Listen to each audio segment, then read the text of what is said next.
Hello, hello. Looks like my camera is working. My slides are working. Jerry, yes, this session will be recorded and shared. I think that's the number one webinar asked question. And I should have Signal School number 1 pulled up to share. We'll do that. I'm sure Gino will help me out with that at some point. Because that is recorded also. Okay, so we are at the top of the hour when this session is scheduled, and I think I might just go into it. Yeah, let's do it. Thanks everyone so much for joining me here. This is my second session with Rev Genius on the series that we're running, Signal School. It's and this one's going to be all about how to run signal-based plays. The last session we covered how to choose the right signals. And then the third one is going to be a more advanced, like a 301 of how to scale and how to measure and all this kind of stuff. So excited to do both part 2 and part 3, starting with part 2 right now. Okay, so the first thing, wow, Gina, you're fast for that. Already in there with the recording from the first one. So the first thing I wanted to cover is just kind of like level setting on what we mean by taking a signals-based approach to go-to-market or selling, and then also a recap of the first session. So this is a slide I use just like level set on what is a signals-based approach to go-to-market. And so the way I like to think about it is capturing buying intent signals from digital breadcrumbs from all over the internet to identify who's in market, where they work, the accounts that are showing signals, both on the person and account level, and then using those signals to inform your go-to-market strategy and take action with context. To me, this has been like the holy grail of marketing or go-to-market for a long time. And I think it's getting to this bottom line right here. I don't know if my cursor shows. Yeah, my cursor does show. So the ability to reach the right person with the right message at the right time. This is like, if you can do all those things, then your conversion rates like shoot up through the roof in terms of response rates or meetings booked rates and all that kind of stuff. So this is kind of like the why signal-based approach is effective and why you should care. Okay, and then last session, I covered the signal selection and prioritization process. And I'm just going to do like a quick recap now in the next 5 minutes, call it, and then we'll spend the rest of the time on the execution piece. So yeah, in last session, wow, watching from France, I feel like it's probably super late your time. Thanks for sharing that. Last session I covered, we'll go back. This is the signal selection process. And so last session, I kind of covered through this thing that I'm calling the T-shaped funnel. And this like really helps you get to the point of where signals become something to consider. And so the point of it is that the most go-to-market funnels are pretty linear. That means like each step that precedes the latter step is pretty consistent. Like before a signed agreement becomes the procurement process, and before the procurement process becomes a proof of concept, and before that a stage 2 pipeline is committed, and before that there's a discovery call. And then once you get to this like inflection point right here, the things that precede typically a discovery call or maybe like an email reply, if I'm thinking like from the SDR lens, is like there's like actually a mixed bag of things that happen here. It could be, someone requesting a demo, which is like very straightforward, or attending a webinar like this one. It could be someone engaging with a competitor on LinkedIn, or someone hitting a product page or product usage ceiling or something like that. And so all of these things that I mentioned, and there's hundreds of them, are the area of like the surface area of where you would select a signal to action. And typically it's either a sales rep or a SDR type of role who's actioning these signals. And so it's at this point where we kind of like focus and is the key to signal selection, where you can document 2 things. I think I do this in a few slides. I have more detail on this in a few slides. Essentially, it's like this area where we can say like, okay, this signal, when we action it, leads to, we get this much volume per week or per month or whatever. It converts at this rate. Let's give it a score. And then if you kind of like document all these things, it gives you like a good starting point of like, okay, which signals are working for us right now? Which areas do you think we can like expand on and optimize? And then like what, based on these signals that we're seeing and how they're converting, like what other signals can we start to pull into the mix? And so to pull the signals in the mix, and actually, let me, if I copy this link and drop it in here. Yes, nice. So this resource is something that I shared last time. It's 100 signals that you can consider and choose from. It's a little bit overwhelming, but I created it so you can like look at a pretty expansive view of like what signals you could possibly consider. And then the art from here for signal selection is just kind of like narrow things down. And so there's also, if you go to this resource and you go from tab to tab, you'll see all these different resources in the same spreadsheet. And so this infographic takes all of these 100 signals and then groups them into like different categories. Like, is it product usage signals? Is it, something happening in your CRM? Is it, you have an open source product and people are active in a repo? Like there's all these kind of categorizations from that signal guide of 100 signals. And then from here, what you'll want to do is start to select and, or sorry, I should say, let me see if I have, I'm jumping all over the place here. Start to map out your signals. I'm just going to go to this resource because it's a little easier. Let's do that. So in this resource here, you'll be able to start to map out each of the signals that you care about by their propensity score, which means like, what is your best approximation on a score from 1 to 10, or like if you actually have data there of this signal converting to the next step. And then the other factor you'd look at is what's the volume of that signal. And so when you start to both look at each signal on these two different vectors, and then also select which are applicable to you. So for example, if only product-led signals are applicable to you, you can just use this resource to filter out, let's say clear all, and just click on product-led and website, let's say. And then you can select the ones that you really want to focus in on, and then narrow this down to only the signals you care about. And then you can say like, okay, here's this small subset. And I say like starting with a dozen to consider is a good spot. Then you can say like, okay, what is our propensity score for these? Like what are the likelihood of them converting to the next step? And then what's the volume? And then from here, we have this chart that you can see that maps like signals onto these same signals that were selected onto this visualization that shows like, okay, anything in this top right quadrant is the area where we should be like focusing our attention for experimentation. And so let's go back here. And this is kind of like what all of this slide is describing. And then when you start, like, so there's some interesting findings when you do this a number of times. And the thing is, like, if you map this out on this 2x2 chart, it's essentially the same thing I just showed, but it's like looking at the volume of signals on this axis and then the conversion rate on this other axis. And so what happens is what the high propensity, high converting signals typically have a lower volume. So you see like a low volume here, high volume here with something like a demo request. And then like on the other end of the spectrum, there's, the low converting signals like cold outbound is a like essentially infinite number of infinite volume, but really low conversion. And so the idea of plotting out all these signals onto this spectrum is to be able to focus in this one, guide you with some focus. And that typically tends to be like in this area here, this yellow zone of like, okay, we're not actively running experiments in this area. Like, let's pick a few here and start at the highest converting ones and work our way down the list. I kind of already showed this of how to use that resource to find what's applicable and then chart them out. And then, yeah, you'd want to select the ones that are up here first, given that they're easy enough to execute on. Okay, so that covers a really quick summary of the last session, which was 30 minutes on this. So it was like a lot more in depth. But now I want to move on to the whole signal execution and automation process. So essentially we're saying like, okay, we've got our signals that we want to start working on or start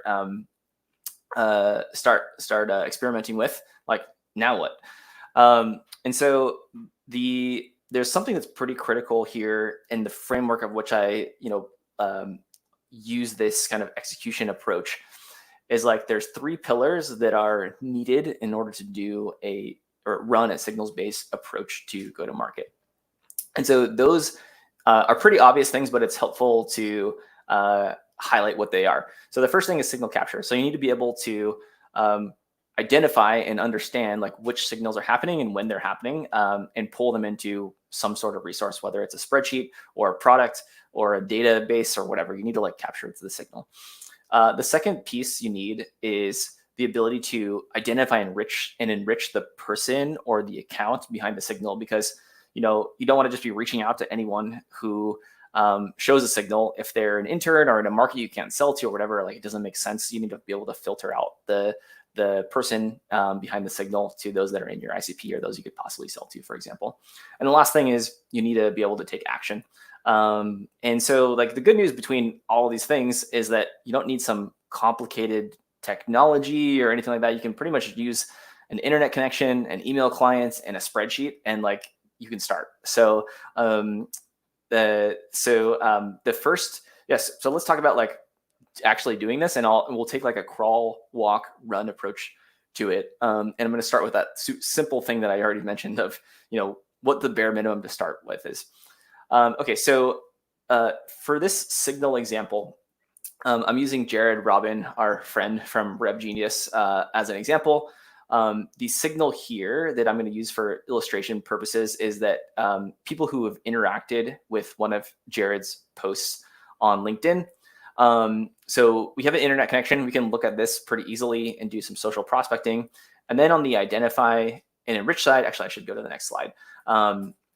So yeah, we can look at a trending post from Jared. That's pretty easy to identify and capture signal from. Then we can identify and enrich the people who are engaging with this post. And so me going through this, it took me like in a very manual way. I just like started like clicking on people who are engaging with this post. And it took about 5 minutes, which is tedious, but it's not impossible. And we can run through 48 comments and 71 reactions and identify that 5% of them are in a ICP or a person that we want to reach out to. And we can pull that into a spreadsheet or something like that if we want to do, or we can just like directly message someone on LinkedIn, I guess. And then the last part is to be able to take action. You can do this either through a LinkedIn DM or connection or an email. And so here's an email that I created that is essentially just like, hey, I saw this post that you commented on about, this example is not the greatest for like an actual use case because it's kind of like a personal thing from Jared, but essentially it's like, I saw you commented on this post. I pulled in this signal using comments. Like these yellow things are essentially identifying the different pieces of the post that we're extracting for a personalized email, and we can send it off. And that's just with a Gmail client. So at this crawl phase here, you can do things that are pretty scrappy without any kind of solution, vendor, technology, anything like that. So I just want to emphasize the point that like you can start executing and learning on this without feeling like you have to over-engineer anything. It really doesn't take all that much to get started. Now, if I go back here, actually, some of these signals, for example, like pricing page activity or product activity, for example, like you have to have the ability to collect that either through like a product analytics tool or website tracking tool. So like, yes, in some places you definitely need some sort of more advanced or more developer-centric way of capturing signal, but there's a lot in this 100 list that you can get started with right away. That's kind of the point I wanted to make. Sorry, I'm jumping around all over the place here. Okay, and so that covers the crawl phase, and essentially, like this phase is the phase that you'd want to get out of fast.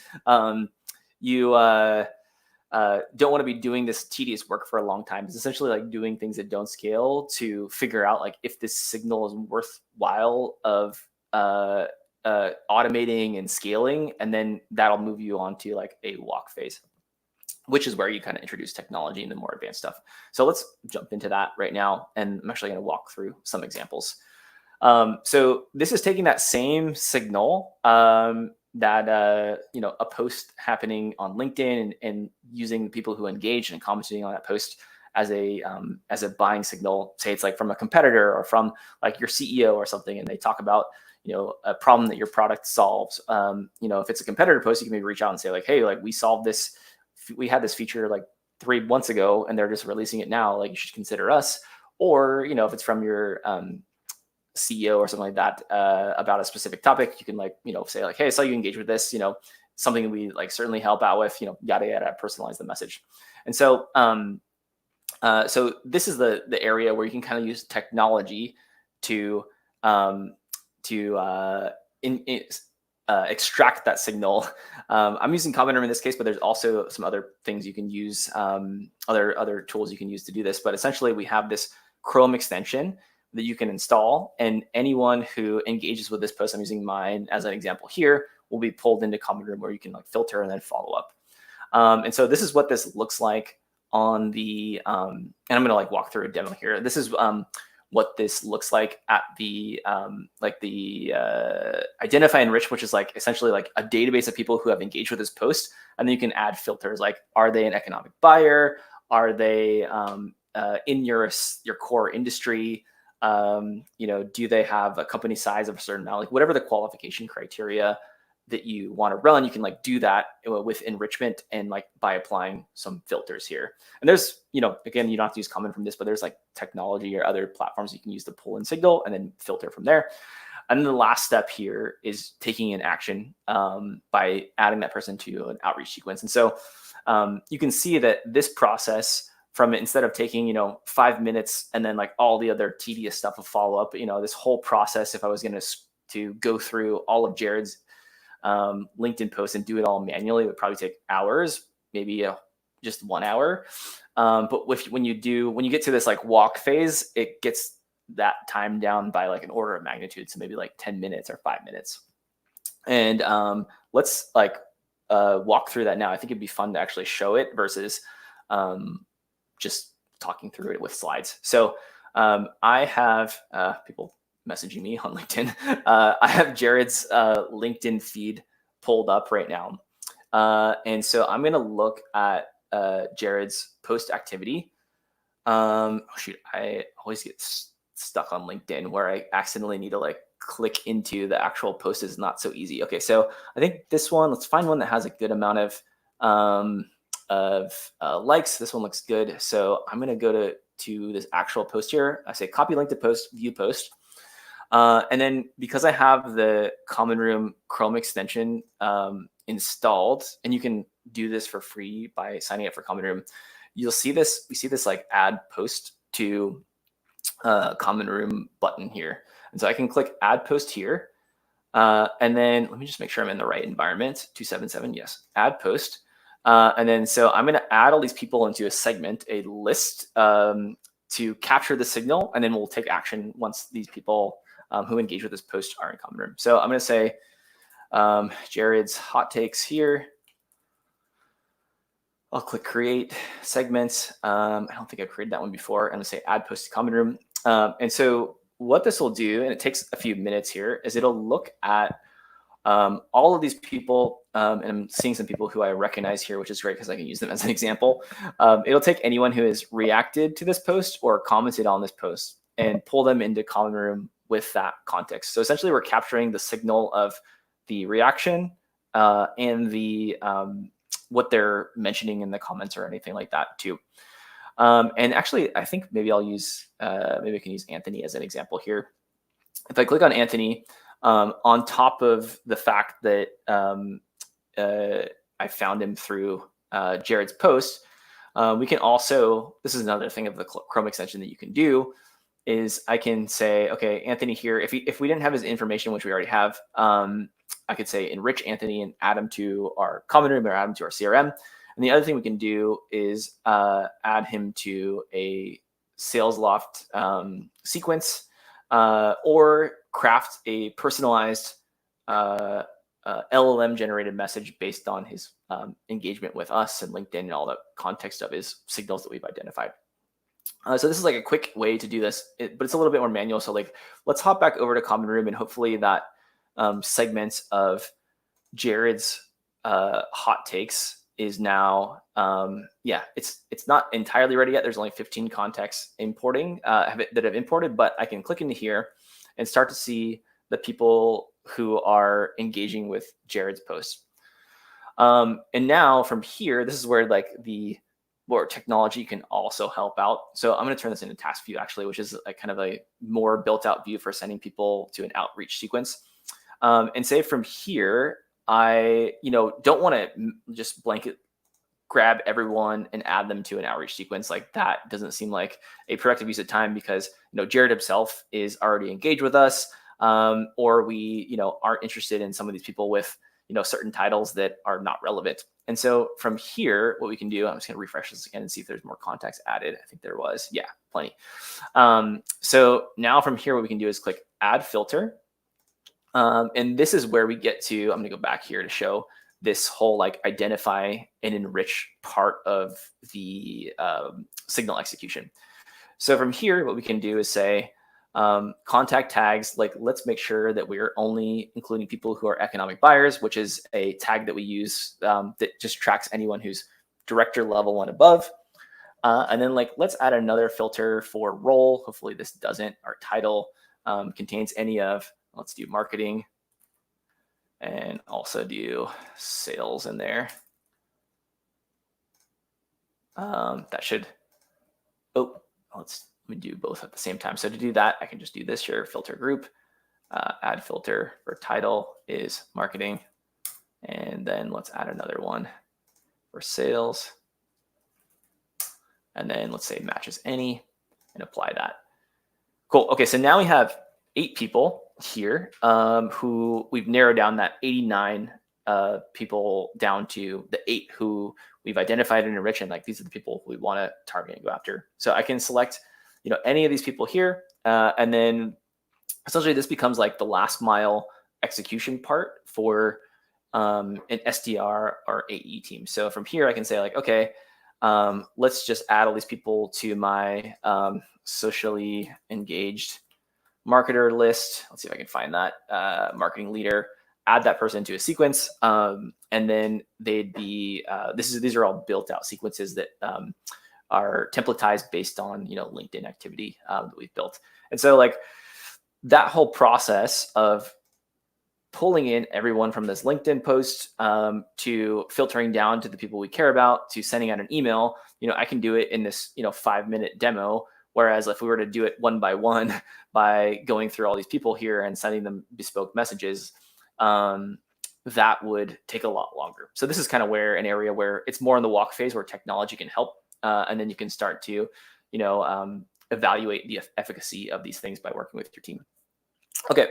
And then I'm going to go back to the run phase now. And so on the run phase is more, so walk phase is like, there's still humans in the loop. There's still, people reviewing and, making sure that like, this is the right, there's checks and balances. So we like, don't let the whole thing run wild. But on the run phase is like, if someone was just going through and blindly, like your SDR team or something, is just going through and blindly running through these motions, actually I should show Common Room as an example. So, so say we have, I'm going to go here, this, pricing page visits from anyone in the last 28 days.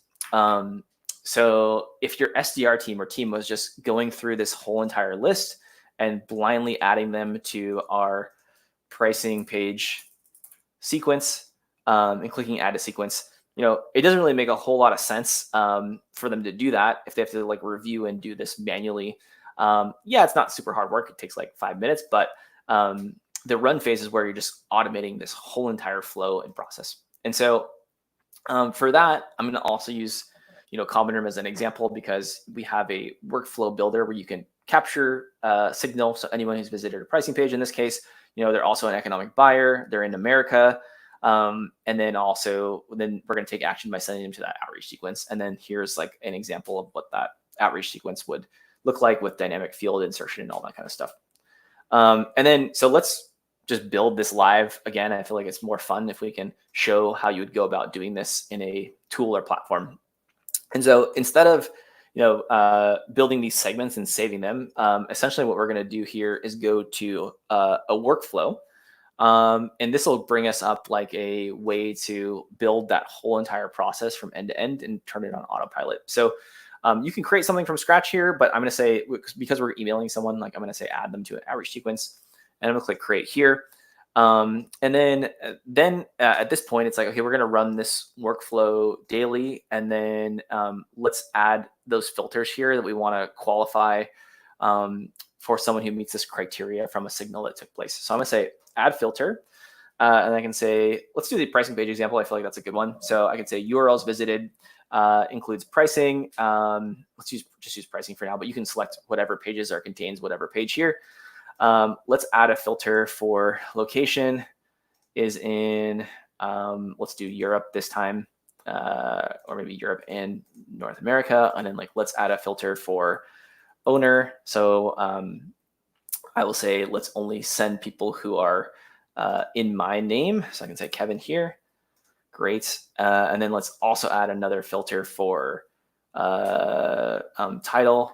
And let's make that title contain marketing. So I'm only going to be sending people an email on my behalf. Let's add another one for economic buyer as well. So by putting all these filters in place, and again, this is getting to that this piece of identify and enrich, so you can not send the same, limit the amount of people who you send an email to only those who you will be able to buy your product or whatever, or who it's relevant to. So you add all these filters here, and then so this will say anyone who's visited this pricing page and has all these other filters, and then like let's select to add them to a sequence. I can say pricing page here, and then select my own outbox. And then all I would need to do is click save. And then whenever anyone qualifies for this criteria, they're going to go through this all in an automated fashion. And so I can turn this on, click save, turn this on. And then this will all be running in the background and generating pipeline from or running the whole playbook from signal to execution, while I'm not even without any human review, without me actually going in there and doing any work. Okay, and so I guess I'll pause there. We did the live sessions, and then there's some more stuff I want to follow up on the ROI of things and kind of like some results we're seeing. Again, if people have questions or anything, please drop them into the chat, and I'll try and take them, or Gina will interrupt me and let me know if something comes through. Okay, so moving on to the, how do you know if this is effective? Like, are these plays that we're running working? And so essentially, like, as we're selecting plays, which I covered in the last session, but there's certain different plays that you run through that whole process with. Let me go back to Common Room. Actually, it's helpful for illustrative purposes. So, for example, like this is pricing page visit play. This is people who change jobs who are former product users play. This is when there's a play for people hitting surging product usage or hitting like a ceiling in product plan ceilings, or organizations who have relevant job listings opening. So these are all like different cohorts of plays that essentially you want to like run and measure. And so the important thing to do is actually like track, and you can track this through outreach. This is what that tracking looks like in Common Room. So you can say like, okay, we're running these plays. Our go-to-market team is running these plays. Like this one's still an experiment. Like this one is proven and working well. So you can kind of like give them some sort of score, and then just understand, okay, if we run this, like how many people are being added to the sequence? How many meetings are we booking? Like how much pipeline are we generating? And so this gives you a way to stack rank your signals or your signal-based plays for your team. And then they can jump into, and then an ops person or someone setting this up can jump into here and say like, oh, actually, this job changers play works a lot better than pricing page play. And so does product surges. And I can change this view and save that. And so now when our SDR team or sales team jumps into a platform like this, they have a prioritized view of lists to go down and burn through, that's constantly replenishing as soon as we identify a signal and service that person or account behind that signal. And so as each one of these are done, the team can go through and say like, okay, like I've cleared out this cohort, let's move on to the next. And essentially like you're creating a prioritized day for your team so that they can work much more efficiently. And also, by the way, they have all the context of what's happening behind the signal if they look into the like product, into the user or anything like that. And so this is what is really helpful for, or just documenting like these different plays and how they perform is also super helpful for stack ranking and adjusting based on like what you want your team to be focusing on. And then another way to look at it, which is also back in my spreadsheet here, does that link go to it? Probably not, is a calculator. So essentially what you could do here is take the metrics here and then go to document them into a spreadsheet like this, which you can look at, okay, what's our signal frequency? What's the conversion to meeting or next stage in the funnel? Because of this conversion rate, like we estimate that our ACV for this is, where did I put ACV in here somewhere? Here is $25,000. We get this much frequency from the signal. It converts at this rate. Therefore, that signal to us is worth $100,000 in pipeline. And so this will help you get to a point like this kind of calculator, or using a tool like Common Room can help you get to that view of like, okay, which signals are working and like how predictable is it that for me to stack those signals so that I generate enough pipeline to hit our number for the quarter or whatever. Okay, and then the last thing that I wanted to show here, and I was hoping to end in a half an hour, but I guess I'm going a little over. I'm a little long-winded today. Let's look at some results. And so I'm going to go back to that same playbook as an example of someone engaging on social and then following up with those people with a personalized message to book a meeting. And so our team is doing this with pretty solid success. So essentially we'll take a post here like Nick's, we'll add in different dynamic pieces that like reference the post, reference the author of the post. The author is included in the subject line. And then we talk about like how we actually, we're able to do this with Common Room as a dynamic insertion as well. So essentially we're just taking relevant posts, pulling them into Common Room, and then running playbooks that are personalized and dynamic based on like what's happening with the context of the post. Our team reviews this on a daily basis and adds those people to an outreach sequence. Here's a bunch of lines of where the personalization happens. So I have like Nick going here, what happened, the context from the post that goes into this part of the outreach template. You kind of get the point here. And then this approach has got like a pretty solid ROI. It's compared to more of our like ABM style of that we're benchmarking on. It gets 120% increase in meetings booked.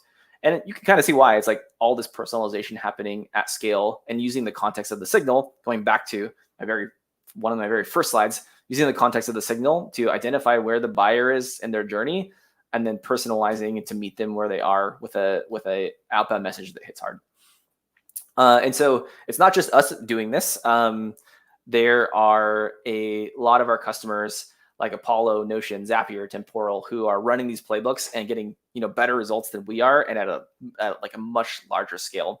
And so what all of these customers have in common is that they're kind of running these same sort of playbooks like these, and scaling them out to their whole team, so that their team can work more effectively, and the results are showing. Like they're getting 30% more meetings booked, or 30% more pipeline added. On the marketing side, they're identifying qualified leads before they fill out a form, and passing those over to the sales team so they can get ahead of them early and improve speed to lead. So really positive results we've been seeing across the board from taking this signals-based approach. And I just realized that as I jump to the last, oh, wow, this is an outdated one. I'm plugging part 2, which is the one that you're at right now. So ignore this. Part 3 is coming soon, but yeah, I'll pause there and take any questions. But thanks so much for joining and hearing me out on how to actually execute on signals. Hopefully that was helpful. Gina, anyone? Any questions? If not, great. I'll go to lunch early.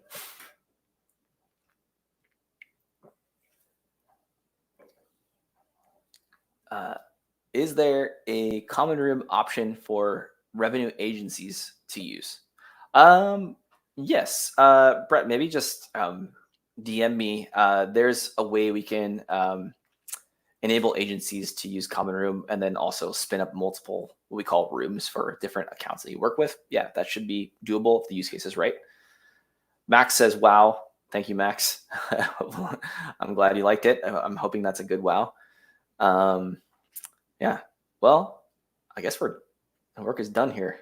I'll wait for another like 30 seconds or so, but if anyone wants to drop in any more questions, feel free to DM me or drop them in here. And thanks so much for the time, everyone. I'll stop sharing my screen for now. Oh, Q&A. How are you guys different than Trigify? Nice. I love that question. So Trigify is, I might be getting Trigify wrong here, but they do things like, actually I should go back to sharing mode. Let's do that. Okay, so Trigify is a point solution that does, that aggregates like job signals and hiring trends and stuff like that. And so I wouldn't say we're like better or different than Trigify per se at that one thing. I think the thing that we do really well, and maybe I can pull up I'm just gonna go to our website for this actually. The thing that we do well and different from a lot of other point solutions like Trigify is actually the ability to, let me open this in a new tab, not only pull in that signal on the account party level, like a third party signal, like someone hiring for an engineering role at some place, or a mention of an AI initiative in the news or something like that. That's like at the account third party level. But we also have signals from product data, from LinkedIn, like I just showed. Maybe Trigify does that. We also have pull-in signals from your CRM, from product usage data, from second party sources like GitHub activity, and then activity like job changes. And so essentially, like we become a signal, like a platform for capturing all signals, not just point solutions like job changes or website tracking signals. Like this is all inclusive. Like all these signals are inclusive with Common Room, and so you have like one single pane of glass to capture all the signals, then run different plays by even stacking two signals together. Like one example of that that's great is someone who changed jobs who was a former product user. If you don't have product signals and job change signals, you're not able to like stack those two things together and run that play.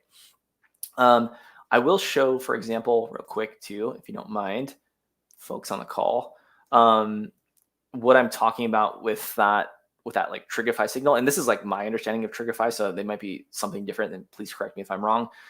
So we have two different, in Common Room, we have two different types of objects, one for organizations and one for contacts. And so on the organization level, we can get signals on organizations, which is something that I think Trigify does as well. And for this, I can say we have 27,000 organizations in this instance right here. I can say add filter, and let's do a job listing category search. I had done this before for a company that we work with that I showed before for GraphQL. So I'm going to say click on that. And this will identify any one of those 27,000 organizations who have a job listings with Apollo GraphQL, or if GraphQL wanted to have a competitor job listing or like skill set or something in that job listing, they can do that here. And so if I go, these maybe become now my my accounts that I'm going to go after, and then maybe I add another filter for like an owner or something like that. But if I go into say, let's go Databricks here, I can then look at their job listings and do that same filter for keyword listing search and do GraphQL. I think that's probably the one that's more likely to come up with searches. And I can see like, oh, this company has, Databricks has like 4 open roles. This is a great thing for me to reference as a rep and like reach out to the right buyer or persona at Databricks. And so this is the kind of signal that we pull in at the account level that I think Trigify does. It's just like we also do website tracking and product tracking and like all these other types of signals. There's a big library here actually. You can see all the different types of signals that we are able to pull in with Common Room. Cool. So Thanks for sharing my LinkedIn. Max says something about, hold on a sec. What can you say about alignment with customer life cycles? I might have missed the detail. Oh, okay. This is an important point. And so Max, for that, because we have this, you definitely want to like be matching, especially on the account level. Like, okay, is this account in deal? Are they closed won? Are they a customer? And so it's really important that you are able to connect your CRM to a tool like Common Room, so that you know, like, okay, is this an open opportunity or not? Who's the owner? All that stuff. So this is just like a bi-directional sync of accounts and contacts within those accounts, their status is, like, all that stuff. And so when you're building out these different playbooks here, you can say, okay, let's add a filter for stage. Hopefully I'm not going to like screw up here on demo mode. Stage, and we can say HubSpot opportunity stage is none of, and then we'll say like choose any of the open statuses. And so this will filter out any of the contacts or any of the organizations where, you know, the life cycle stage is something you don't want to work. And it's not just limited to like one field, because all the fields are mapped over. You can choose which fields you want to map over. Like, you should be able to manage all of that through these types of filters. So hopefully that answers your question on the life cycle side of things. Cool. I think we're good. Thanks for the questions. Thanks for sticking around. Recording is coming soon. Gina, thanks for all the help. I'm going to sign off. All right.